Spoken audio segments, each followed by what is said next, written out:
Bus ನಿಲುಗಡೆ ಮಾಡಿದ ಚಾಲಕನ ವಿರುದ್ಧ ವಿದ್ಯಾರ್ಥಿಗಳ ಪ್ರತಿಭಟನೆ. ಗದಗ ಜಿಲ್ಲೆಯ ಶಿರಹಟ್ಟಿ ತಾಲೂಕಿನ ಸೂಗನಹಳ್ಳಿ ಗ್ರಾಮದಲ್ಲಿ ಜುಲೈ 24ರಂದು ಶುಕ್ರವಾರ ಬೆಳಗ್ಗೆ 9:45 ಗಂಟೆ ಸುಮಾರಿಗೆ ಶಿರಹಟ್ಟಿ ಸಾರಿಗೆ ಘಟಕಕ್ಕೆ ಸೇರಿದ ಬಸ್ ನಂಬರ್ KA 25F3180 ಮಾರ್ಗ ಸಂಖ್ಯೆ 4/5 ಶಿರಹಟ್ಟಿ ಬೆಳಟ್ಟಿ ವಾಯಾ ಬನ್ನಿಕೊಪ್ಪ. ಈ ಬಸ್ ಚಾಲಕನು ಸೂಗನಹಳ್ಳಿ ಗ್ರಾಮಕ್ಕೆ ಬಸ್ ನಿಲುಗಡೆ ಮಾಡದೆ ಹೋದ ಪರಿಣಾಮ ರೊಚ್ಚಿಗೆದ್ದ ಶಾಲಾ ಕಾಲೇಜು ವಿದ್ಯಾರ್ಥಿಗಳು ಮರಳಿ ವಾಪಸ್ ಬರುವಾಗ ಈ ಬಸ್ ತಡೆದು ಪ್ರತಿಭಟನೆ ನಡೆಸಿದ ಘಟನೆ ಜರುಗಿತು.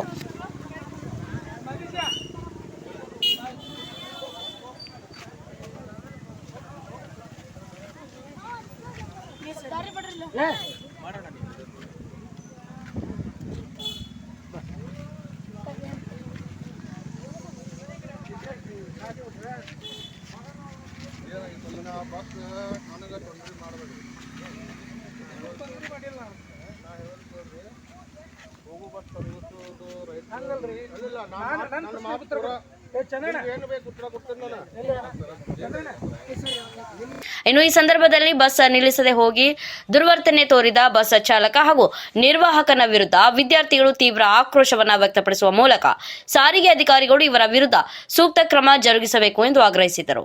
ಬಸ್ ತಡೆದ ವಿದ್ಯಾರ್ಥಿಗಳ ಹಾಗೂ ಸಾರ್ವಜನಿಕರ ಜೊತೆಗೆ ತುಂಬಾ ಅನುಚಿತವಾಗಿ ವರ್ತಿಸಿದ ಬಸ್ ಚಾಲಕನನ್ನು ವಿದ್ಯಾರ್ಥಿಗಳು ಹಾಗೂ ಸಾರ್ವಜನಿಕರು ತೀವ್ರವಾಗಿ ಹಿಗ್ಗಾಮುಗ್ಗಾ ತರಾಟೆಗೆ ತೆಗೆದುಕೊಂಡಿದ್ದಾರೆ.